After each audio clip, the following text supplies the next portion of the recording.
then remembered himself. Image was everything before the crew, especially when they might be called upon to do something questionable. He clasped his hands behind his back to stop his fidgeting. This was the moment when they would find out whether they would have to shed blood this day. Join with us and continue the fight until victory against the neo-hegemony enemy, or return to Starbase victory with us under a reduced crew, who would be repatriated at the earliest moment. If either of these courses is adopted by you, we will restore your ships to the Aurelian Republic at the conclusion of the war, or pay full compensation if they are damaged.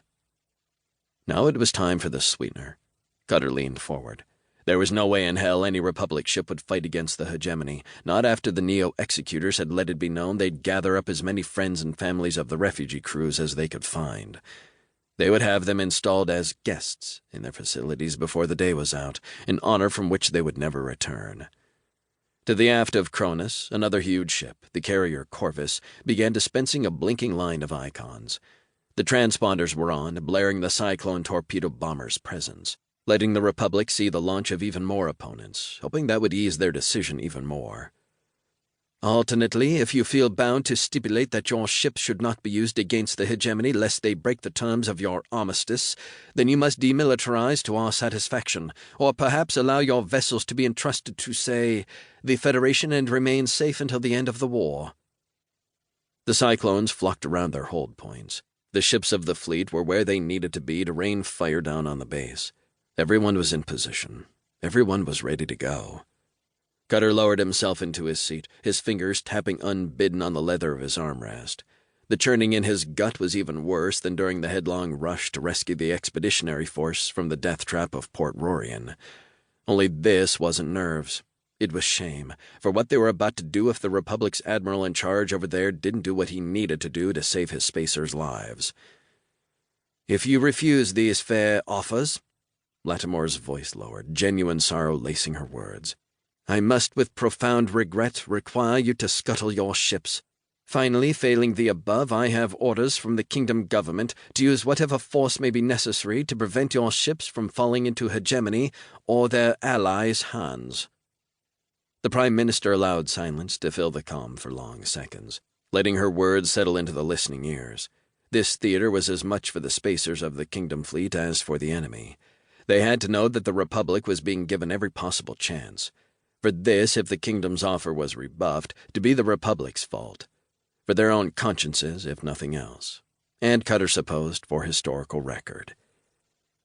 "You have 1 hour to state your intentions." Lattimore's face disappeared, replaced by that of Admiral Rihanna Albright, the flag officer in charge of the expedition out here in the Ishtar system.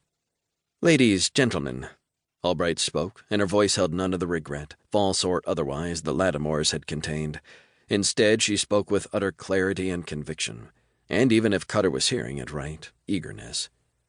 It wasn't often an admiral got to unleash the firepower of their entire fleet, especially one as impressive as Albright commanded.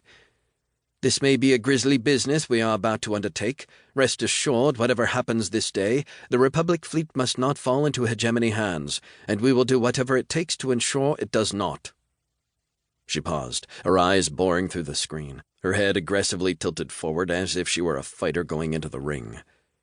"If they move without signaling their surrender, then my intention is to open fire. I do not expect delay or hesitation if I give that order. They are having their chance as we speak. Whatever happens this day, it's on them. Albright out." Tap, tap, tap. Cutter's fingers beat against the armrest. What he would do if faced with an ultimatum like the puppies had just received. Sitting near defenseless, having fled to a strange foreign base, low on fuel, low on friends, still burning with the need to battle against the occupation, yet knowing that fighting on would mean his wife and child would be consigned to the Neo's torture chambers and execution rooms as an example to others not to defy the will of the hegemony. Tap, tap, tap. But if those ships switched allegiance or were captured and flew under the hegemony's flag, then the cost in lives and ships it would take to destroy them in open space, dare he say it in a fair fight, would be unbearable. The clock ticked closer to Lattimore's deadline. Other than the soft chatter from the comm, a melancholy silence reigned over the bridge. Cutter leaned back, his gaze drifting up from the holotank beneath his command podium, showing blinking icons of the ships around Achilles to the huge screen wrapped